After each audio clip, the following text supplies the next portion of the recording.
Welcome to this instalment of Talking Trim. I'm Jonathan Skinner, and today we're looking at some fully trimmed seat covers for the Triumph TR6.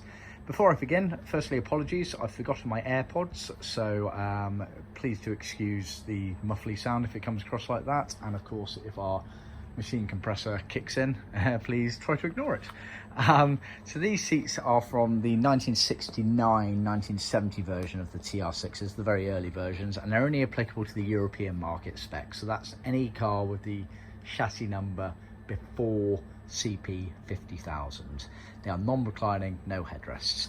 Originally, the majority of the Triumph TR6 seats left in vinyl ambler. These, however, have been done in full leather at the request of the customer. So that means there are no elements of vinyl on them whatsoever. They're literally all leather, apart from the piping, which is leather cloth.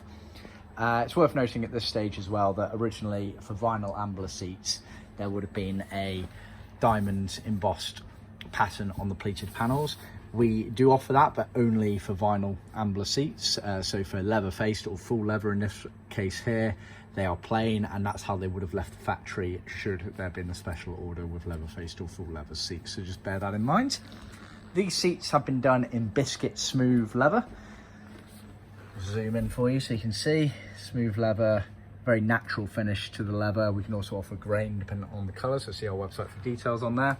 And we've gone for biscuit matching piping, which was the original spec for the Triumph TR6s. Obviously the earlier Triumphs, the TR3s up until the end of the TR5 250 range, often use white piping on the outside perimeter areas, whereas the TR6s and the TR2s use same colour of piping as the main trim. Obviously we can customise how you choose to trim your car, so just bear that in mind. So this is a follow-on video. I've done the earlier video where I showed you the original seats that we were sent by our customer. So this is showing them fully trimmed. We've redone the foams, diaphragms, webbings, and of course the seat covers themselves. They're set out orientated as they would be in a car. So if I stand behind the seats here, you've got the left-hand seat here, right-hand seat here.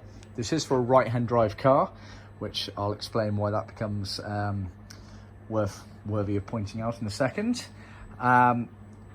Looking down there, you can see everything matches up very nicely as we go down. You've got a very, very defined horseshoe on these seats, much like the TR5 and TR250s, although it was a different spec in terms of the way they are made. The overall finish of them looks quite similar. It's worth pointing out that the backrest squabs, these parts here, are handed.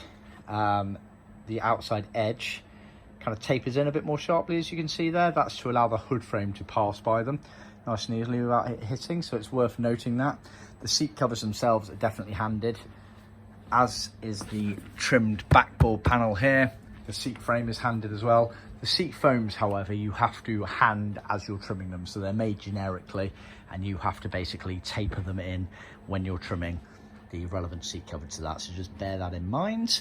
For those keen-eyed of you will notice as well on the passenger seat, which is the left-hand seat in this case, we have that chrome fixing there, which is obviously for the flap that goes on the underside of the tonneau cover to stop it from flapping around in the wind. So we've installed that again. The TR6s, the majority of them, apart from the very last ones, had a trimmed hardboard panel on the back of them here. Behind that you would see all the webbings and the foams, etc. So see our earlier video for that, where I take the original seat cover apart. But again, this hardboard panel is handed to allow that pass over of the hood frame. And if I tip this further forward there, you can see the diaphragm, elements of the foam there around the front area, but also the clips, which use a couple of different types. You've got the tubular there at the back where the frame goes tubular, and then you've got the small U clips go around the flat part of the frame there. It's worth noting as well, there is a bracket lever that goes on the back of here, which we haven't installed yet, because I wanted to show you the elements of how this area is trimmed here, so just bear that in mind. Yeah, I think that's probably about it for this video of these seats here. Not too tricky to trim these seats, not straightforward, but not too tricky. Yeah, there are harder ones, there are easier ones. Obviously we're more than happy to give you or your professional trimmer help or advice on how to do them should you get stuck. Please do look out for our blog handbook posts on this. I do plan to do guides on all of the seats that we offer covers for to help people out. But yeah, apart from that, I think we're fairly much covered. So thanks for tuning in. Please remember to like and subscribe and pass it on to other classic car enthusiasts, and I'll see you next time. Cheers.